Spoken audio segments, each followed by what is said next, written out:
dun, dun, Da dun. da da da da da da da da da da da da da. Your turn. Welcome, amigos, to the Football Amigos show. Of course, it's your boy Day. We are in game 34 predictions. We're excited to have you back here. Of course, doing things differently, having the amigos live in person with us. Hopefully, you all love it. Our producers wanted us to try this and see how our different fans will respond to it.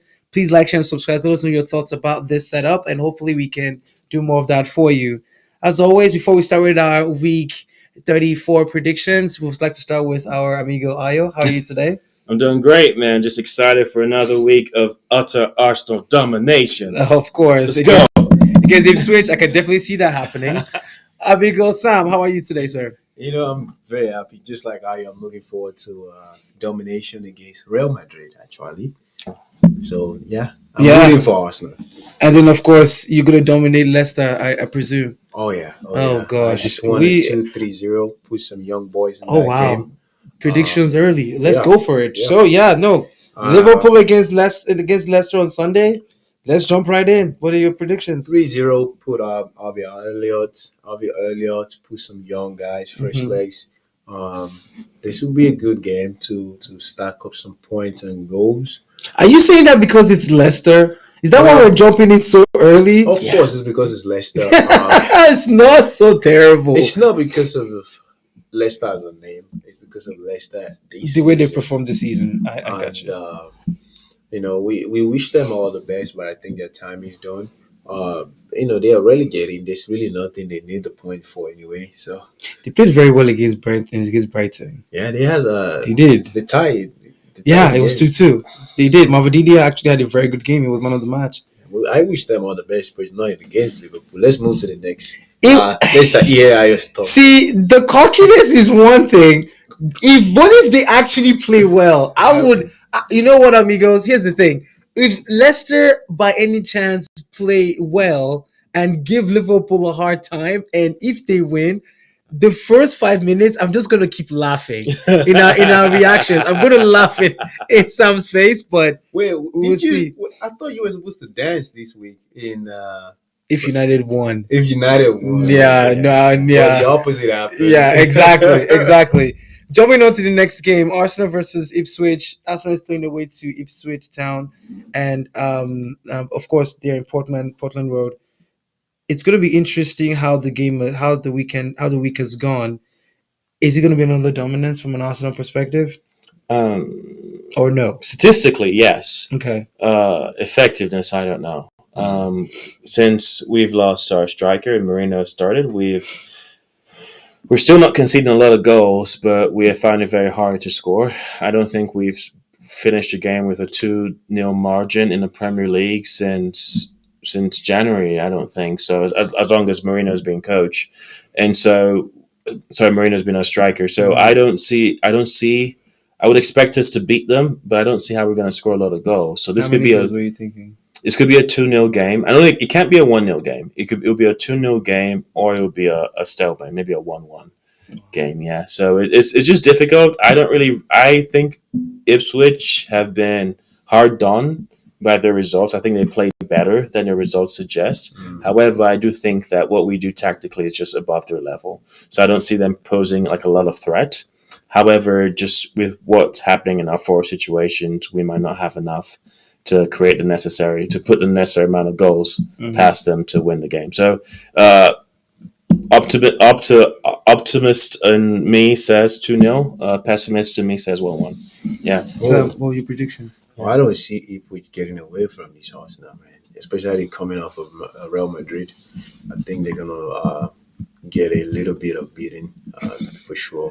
Like 4-0, 5-0? Maybe not 4, because like I just said, Arsenal has not been scoring with all the injuries, but I don't see them. I mean, it's going to be on their field. I see a 2-0, 2-1, like I predicted. Yeah. Okay. Amigos, like, share, and subscribe. Let us know your predictions about those first two games. It seems that our resident amigos are very confident that their teams are going to dominate and, of course, not let the other team score. I cannot say the same for United. We're playing Wolves. We're playing at home, and it's going to be one of those games where if it's not a 1-0, it's a 2-1 against us. Wolves right now are playing at a level where not only are they trying to survive, they're actually trying to make a statement in the league moving forward.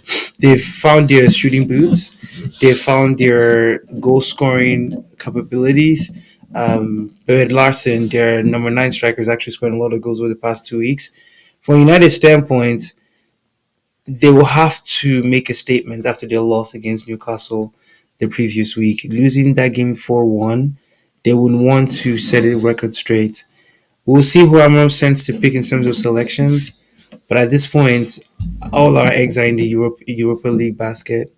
I can only predict a 1-0 win to United or a 2-1 loss to Wolves. What are your predictions, Ayo? We'll start with you. I see a 2-1 goal margin, but I'd actually see that in favor of Man United. Firstly, they're at home. I think that counts for something. And I think that uh, whatever, however it looks, the Europa thing would be finalized. They'll know whether they're going forward or they're out. And so there'll be no reason to either rest people or you just play what you have.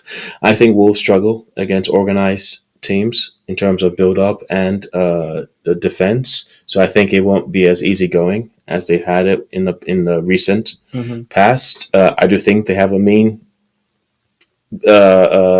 shot in them. So Cunha, Larson, as you mentioned, and so that might be an issue. But I think Man United might be able to control this game and get a score. I will get a win. I would say this is one of those games where you actually have to now judge Amarim because this is within the margins of being doable.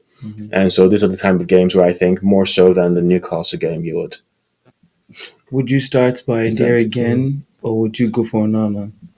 I would put Onana on the bench on this game again, given that there would have been Europa action taken. I think Onana can start that game. I really, you don't like Onana. No, I don't. I prefer His him over- performances is just what I don't like. Yeah, not that I like Onana like that, but I prefer him over this young guy. I think young guy is a little shaky for me. I don't know. Maybe I'm judging him I'm too hard He on him. kicked Arsenal out of the cup game. I had to. Yeah, it did happen. Right. Yeah, congratulations to him. So then maybe that's And how then we put got him- kicked out too, so it's back to square one. But go ahead. maybe that's how you should put him in a game like this against Wolves. And for what is what, Wolves are getting good results lately, but I still don't think they've done something spectacular for what is what. I think they're putting in the efforts, and luck is on their side. They're getting the results. I don't. He's been putting the same efforts since the beginning of the season. Honestly, the same players. Luck is just on their side now. Thankfully, they will not get relegated. So I see a big win for Man United, given the disappointing game against Newcastle. Definitely maybe 3. Really, Yeah. 3. And I think this young man who should get his full game. This number 9. What is his name? Your number 9. Ireland. Ireland. Given that Zerski is injured, maybe. Yeah. So Ireland has got a point to prove. If you want to come around and be one of the guys next season, this is the game you should come shine. I hope so. Amigos, all of those games are going to be on Sunday, back-to-back games. I don't think you International gave your own Park. prediction. No, I did. It was. did? I said 1-0 to United Okay. or a 2-1 loss. Oh wow. Okay. Yeah, again, just because of what I've seen from Wolves. Again, amigos, this is something about me that you all should know. Whenever I watch games, I try to watch as a fan and as a coach. And from what I've seen with United, it's more coach than fan. Because if I just stick to United as a fan, I'm gonna lose my mind just the way they're performing. So I have to watch them as a coach to be able to analyze and observe what's going on the field. And as a coach, find solutions that I would hope Amarim would see as well. We can go into a whole nother podcast and a whole nother show about solutions with Manchester United at the end of the season, which amigos we might love to hear your thoughts about analyzing or a debrief on what went wrong with United and what can be fixed during the transfer window into next season. We'd love to hear your thoughts if you'd like us to do that. But amigos, let us know your thoughts about those games coming up and your predictions. Let us know in the comments down below. Like, share, and subscribe. Let us know your thoughts about the entire week that's coming up. Lots to talk about in our next reaction. In our next reaction coming up, amigos, like and subscribe. So let us know your thoughts. Thank you so much for your time. We really appreciate you all. We have more shots coming up in terms of a YouTube content perspective. We're going to have more of these, hopefully, as our producers work hard to make it happen. But let us know your thoughts. Let us know the things you like to see. As always, stay positive. We'll talk to you all soon. Take care, guys.